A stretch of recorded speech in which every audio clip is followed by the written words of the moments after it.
Oscar, thanks for joining us. You've come off the World Championships in Daegu. It's been almost a week. What is your biggest memory, and did it meet your expectations? It definitely met my expectations. I think my expectations were twofold. They were one based on performance, and then one based on the actual experience. I wanted to walk away and learn a lot from the actual event. The IAAF hosted a phenomenal event. It was really world class, from the accommodation to the actual running on the track.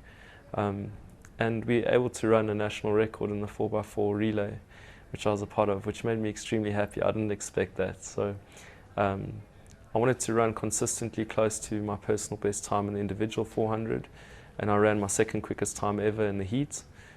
In the semi-final, I would have liked to have gone a bit quicker. I don't think that performance was my best, but I was very happy with the overall competition. I'm very blessed to have had that opportunity to be there. You just mentioned the South African record. I think it stood for 11 years. You helped break it. I mean, it must have been, as I think you were saying on Twitter, you were quite disappointed not to make the final team. But now you've had a week to think about it. How do you look back on it now? Do you think it makes you train even harder than you already do? Yeah, I think, I like to believe that every day when I wake up, I set myself up for the most success with my training and my recovery and my diet. And when I go to bed, that's what gives me peace of mind. Reflecting back on that race, I think I'll always be disappointed that I wasn't in the final mix.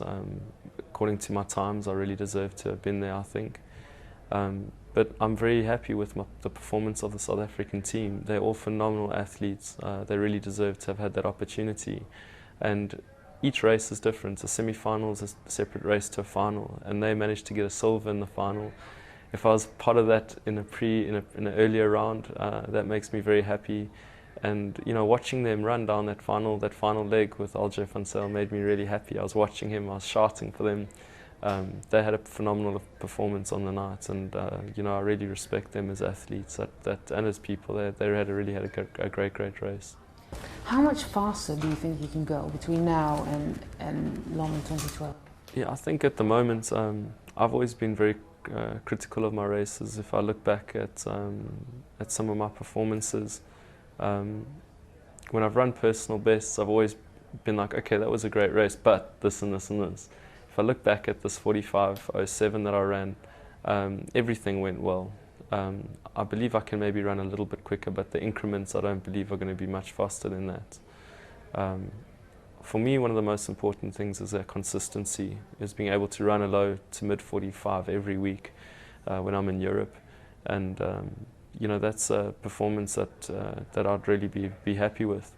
So if I can maybe run a 44-second high 44.9 next year, I'd be unbelievably happy with that. If I ran a 45:07 this year. If I can run a 45:06 next year, that's an improvement, and I'll be happy with that. Provided that the training that I've done, I've said that that's the hardest that I could train. I've dieted as well as I can, and I've rested and recovered. Whatever improvement I make, I'll be happy and content with. Because I think at the top of my head, 44.9 would have got you on the podium, right? I mean, that's a pretty fast time. It would have got me on the podium, but in the championships, it's completely different. Yeah. You often don't see times replicated in Europe. In Europe, we run one-off races. In the championship, it's a lot more stress, a lot more pressure. You've got different rounds, so by the time you get to the final, you're very tired. That's something that I think a lot of people don't often remember. Is even though with my 45:07, I was still, I think, 18th fastest time in the world this year. So there were a lot of guys that ran a time this year that would have put them on the podium in the final at the World Champs. But each race has different conditions, each track is different, each preparation is different, and then the pressure of the actual event counts a lot. Next year, both for the Olympics and Paralympics, what are your goals? What are you going to be competing in? Next year, my goals would be to run in both the Paralympic and the Olympic Games. The Paralympics, I've got a lot of expectation of myself. For the first time, the team will probably send a 4x100 meter relay. We won the relay at the IPC World Championships in January this year with a time very close to the world record. We ran 500th of a second off the world record, and I believe that's a time that we can beat with a bit more practice. It was the first relay we'd ever run at an international event. So next year at the Paralympics, I'll be participating in the 100, the 200 and the 400 meters, and then as well as the 4x1. And then at the Olympic Games, I hope to qualify for the 400 meters. I've run 1A qualification time. I need to run another A qualification time between January and June next year, which I'm very confident I can do. I've got a lot of faith in my training staff, and I know they'll be able to get me there. And then my actual goals at the Olympics, if I make it, would be to improve my standing. In a big championships, it's very difficult to say you want to make a final or a semi-final. I made the semi-final in Diego. I'm sure I'll be running against many of the same athletes next year, like I have been for many years. And if I can improve my performance in the semi-final, regardless if I make it to the final or not, that will be a step in the right direction. And that's all it's about, is each year running better and asserting yourself in a position better than you have in previous years. Now your journey to the Olympic Games, has it attracted some controversy? I mean, what do you have to say to people, sometimes even former champions or scientists, who say you have got an unfair advantage, it's not fair that you're competing in an able-bodied games? Yeah, I think the one thing that we need to remember is that just like we can look at two people and call them both athletes. You can say I'm an athlete but you're a recreational weekend runner, and then you can say I'm an athlete and you can be a 100-meter world champion. They are the same in science. The scientists that have proved that there's no advantage in the legs are world leading in this field, in biomechanics, in kinetics, in prosthetics. We've got guys like Hugh Hurd, MIT, Michigan Institute of Technology, he's been voted in Time magazine as one of the most intellectual minds over the last decade. There are scientists like that have the same agreement that there's no advantage with a prosthetic leg. I've come to terms with the fact that I'll always have critics. I'll always have people that this is a topic that a lot of people talk about, and you'll always have people that have divided opinion.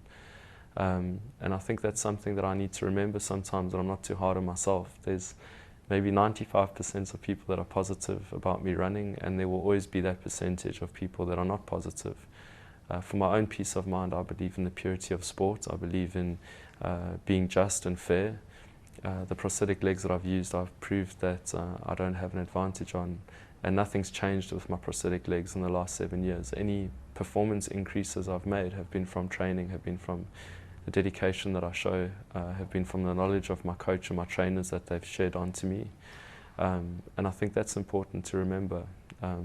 So yeah, I think I will always have my critics, but my job is to always remain focused with my head down and believe that I'm doing what I'm doing is good for the Paralympic movement. I'm proud to be a Paralympic athlete, and I'm proud to give people an insight into seeing that people with disabilities don't focus on the disabilities but focus on their abilities, and that makes me extremely proud. And I mean, I go to work in the morning, I see you on lots of posters for Olympic 2012. You become really famous all over the world, and almost as famous as Usain Bolt, or even just as famous. One of your fellow athletes was selling Swiss cheese, and you were selling French perfume. I mean, talk about the economic opportunities this has opened up for you, and how important is that for you? It's not only important for me, but it's important for Paralympic sport. There are sportsmen in Paralympics that work extremely hard, not only myself, but they dedicate a lot of time, they sacrifice a lot of time away from their families.